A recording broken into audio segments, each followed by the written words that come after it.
اس کے بعد ٹیکسیشن کے نظام میں تبدیلی کی ضرورت ہے. ٹیکسیشن کو سن لیں. امیر پر ٹیکس لگایا جائے، خواہ صنعت کار ہے، تاجر ہے، سرمایہ دار ہے، اور غریب سے ہر ٹیکس اٹھا لیا جائے. غریب پر کوئی ٹیکس جائز نہیں ہے، ٹیکس امیروں کے لیے ہے. غریبوں کو یوٹیلیٹی بل بھی معاف کیے جائیں یا ہاف کیے جائیں، یا معاف کیے جائیں یا ہاف کیے جائیں. غریب کا حق ہے کہ ملک کی دولت سے اس کو زندگی ملے، سہولت ملے، آسائش سے ملے. یہ نظام غریب کو چوستا ہے، غریب کا خون، اور امیر کو پالتا ہے. اس نظام کے خلاف بغاوت کرنی ہوگی.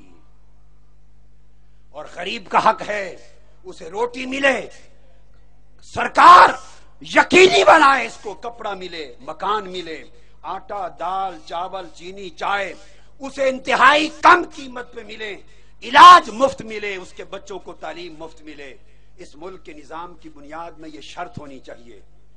اور یکساں نظام تعلیم نافذ ہو، ختم کیا جائے امیر کے بیٹے کی تعلیم کا نظام الگ اور غریب کے بیٹے کا الگ.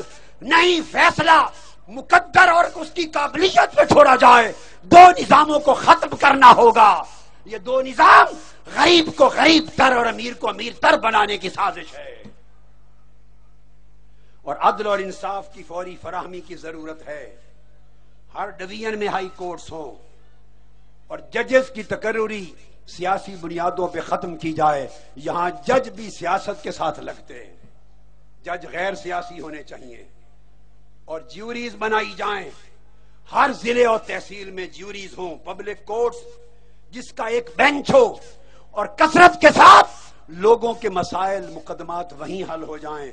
اس کا ایک ممبر جیوری کا، عدالت کا ممبر جج ہو، ایک بڑا لائق ایماندار وکیل ہو، ایک بہت بڑا متقی عالم مفتی ہو ممبر، ایک اسکالر یا پروفیسر ہو، ایک ریٹائرڈ ٹیکنوکریٹ ہو.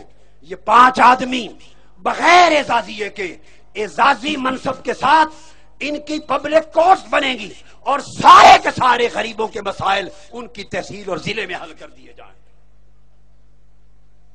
مگر بدقسمتی یہ ہے، یہ سوچ اس وقت تک نہیں آ سکتی. یہ اس لیے کہہ رہا ہوں کہ جب تک آپ یہ نظام نہیں بدلیں گے غریب کو عدل و انصاف نہیں ملے گا. اس وقت سرکاری اعداد و شمار کے مطابق پاکستان کی عدالتوں میں 16 لاکھ مقدمات التوا کا شکار پڑے ہیں. 16 لاکھ مقدمات. اور یہ کبھی التوا ختم نہیں ہوگا. اس کی الگ الگ تفصیل ہے. اس لیے ختم نہیں ہوگا یہ التوا کہ اس نظام کے اندر ارتکاز و مرکزیت ہے. اس نظام میں ڈیولوشن نہیں ہے کہ انصاف چل کر غریب کی دہلیز پر اس کو ملے. یہ نظام امیروں کا، وڈیروں کا، لٹیروں کا، سرمایہ داروں کا، جاگیرداروں کا ہے. جب وہ پارلیمنٹ میں جائیں گے امیر کبھی غریب کی فکر پارلیمنٹ کے فلور پہ نہیں کرے گا. جس کے گھر کبھی چولہا بجھا نہیں وہ بجھے ہوئے چولہے کے گھروں کی بات کیوں سوچے گا. جس کو کبھی فاقہ نہیں آیا وہ فاقہ کش مزدوروں غریبوں کی بات کیوں سوچے گا. لوگ آپ بڑوں کو چنتے ہیں اپنا نمائندہ. خدا کی قسم وہ تمہارا نمائندہ نہیں ہوتا، وہ اپنے مفاد اور اپنی لوٹ مار کا نمائندہ ہوتا ہے.